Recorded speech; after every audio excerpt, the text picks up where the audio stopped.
નમસ્કાર દર્શક મિત્રો, જનાર્પણ ન્યૂઝમાં આપનું સ્વાગત છે। મહારાષ્ટ્ર બાદ સૌથી વધારે ગણેશ ઉત્સવ ગુજરાતના વડોદરામાં ધામધૂમથી ઉજવવામાં આવે છે। વડોદરા શહેરમાં અનેકો ગણેશ મંડળો છે, જેઓ વર્ષોથી ભગવાન ગણેશનું આગમન તેમજ વિસર્જન યાત્રા ધામધૂમથી ઉજવવામાં આવે છે। ત્યારે વડોદરા મહાનગરપાલિકા દ્વારા પણ ગણેશ વિસર્જન માટે વડોદરા શહેરમાં અનેક વિસ્તારમાં કૃત્રિમ તળાવ બનાવવામાં આવ્યા છે। તેમાંથી સૌથી મોટું અને મધ્યમાં આવેલું એવું નવલખી કૃત્રિમ તળાવ છે। હવે જ્યારે ગણેશ ઉત્સવને ગણતરીના દિવસો બાકી રહ્યા છે, ત્યારે પાલિકાની કામગીરીની સામે સવાલો ઉઠવા પામ્યા છે। વડોદરાના નવલખી કૃત્રિમ તળાવની હાલત બિસ્માર છે। જાડી જાગરાથી લઈને તળાવની અંદર જે પ્લાસ્ટિક પાથરવામાં આવ્યું છે તે પણ ફાટી ચૂક્યું છે, જ્યારે રોડ રસ્તાની હાલત પણ બિસ્માર જોવા મળી રહી છે। વડોદરા મ્યુનિસિપલ કમિશનર અરુણ મહેશ બાબુએ પણ તમામ કૃત્રિમ તળાવની દુરસ્ત કામગીરી કરવા માટે અધિકારીઓને તેમજ વોર્ડ ઓફિસરોને તાકીદ કરવામાં આવ્યા છે।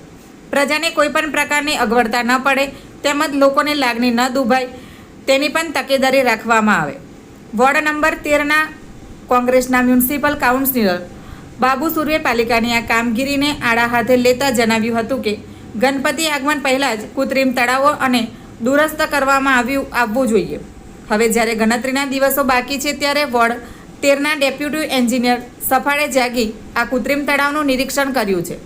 નોંધનીય બાબત એ છે કે વોર્ડ નંબર 13ના કોંગ્રેસના મ્યુનિસિપલ કાઉન્સિલર બાબુ સુર્વેના જાગૃતતાના કારણે વોર્ડ નંબર 13ના ડેપ્યુટી એન્જિનિયર કેટલી વહેલી તકે આ કામગીરી પૂર્ણ કરશે તે જોવાનું રહ્યું। Bureau report, જનાર્પણ news. આવા જ નવા સમાચાર જોવા માટે જોડાઈને રહો જનાર્પણ ન્યૂઝ સાથે। અમારી ચેનલને લાઇક કરો, શેર કરો, સબસ્ક્રાઇબ કરો। ધન્યવાદ। આખા ગુજરાત શહેરમાં ગણેશ ઉત્સવ એટલે ખૂબ મોટો તહેવાર હોય છે, અને આ જે અધિકારીઓને અગાઉથી ખબર હોય છે કે આ તારીખથી, આ મહિનાથી આ ગણેશ ઉત્સવ શરૂ થવાનો છે। તમે જોઈ શકો આ તલાવની જે હાલત છે, જે આ વડોદરા શહેરમાં 80% આ તલાવમાં લોકો મોટી મોટી મૂર્તિઓનું વિસર્જન કરવા આવતા હોય, નાની મૂર્તિઓ પણ અહીં લઈ આવતા હોય, પણ આ દિન સુધી હવે 20 થી 25 દિવસ ખાલી બાકી રહ્યા હોય અને કોઈ પણ જાતની કામગીરી શરૂ નથી કરી। તમે જોઈ શકો એટલી બધી કામગીરી હોય કે તલાવની અંદરનું જે પ્લાસ્ટિક છે એ આખું ફાટી ગયું છે, નવેસરથી નાખવું પડશે। અંદર જે કચરાના ઢગલાઓ છે એ સફાઈ કરવી પડશે।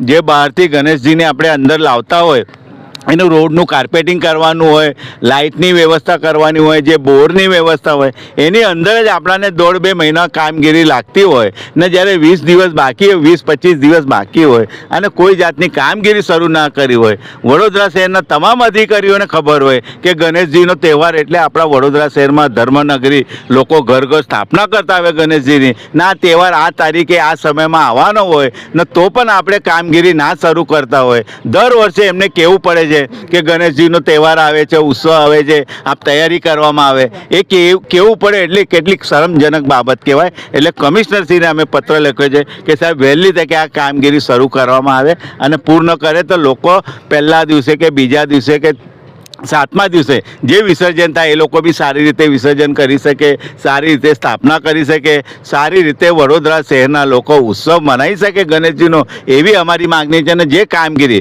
હજુ કોઈ પણ જાતની કામગીરી શરૂ કરવામાં નથી આવી એ વહેલી તકે શરૂ કરવામાં આવે ને વહેલી તકે સારી રીતે, કેમ કે પાણી ભરવાનું થાય ને તલાવના તો 10 દિવસ પાણી ભરતા થતું હોય છે, એટલે વહેલી તકે આ કામગીરી પૂર્ણ કરે એવી અમારી વડોદરા શહેરના પ્રજાની માગણી। અધિકારી અહીંયા વિઝિટમાં આવેલા, એમનું એવું કેવું છે કે 10 દિવસમાં કામ પતી જશે, તો કઈ રીતે તમને કેટલું યોગ્ય લાગે છે? 10 દિવસમાં કામગીરી પતી જાય તો ખૂબ સારી વસ્તુ છે, પણ આ લોકોને અગાઉથી ખબર હોય છે આ તારીખે, આ સમયમાં, આ મહિનામાં આ તહેવાર આવવાનો હોય અને ગણેશજીનો તહેવાર એટલે ગુજરાતમાં કે આખા દેશમાં ખૂબ મોટો તહેવાર હોય છે ને વડોદરા શહેર એટલે ધર્મનગરી કહેવામાં આવે છે ને વડોદરા શહેરમાં તમને જાણ કરવી પડે કે આ તારીખે આ ઉત્સવ છે, એની તૈયારી કરો। આજ દિન સુધી હજુ એક પણ કામ શરૂ નથી કર્યું। હવે ક્યારે લોકોને તમે કામ આપશો, ક્યારે ઇજારા આપશો, ક્યારે કામ કરશે?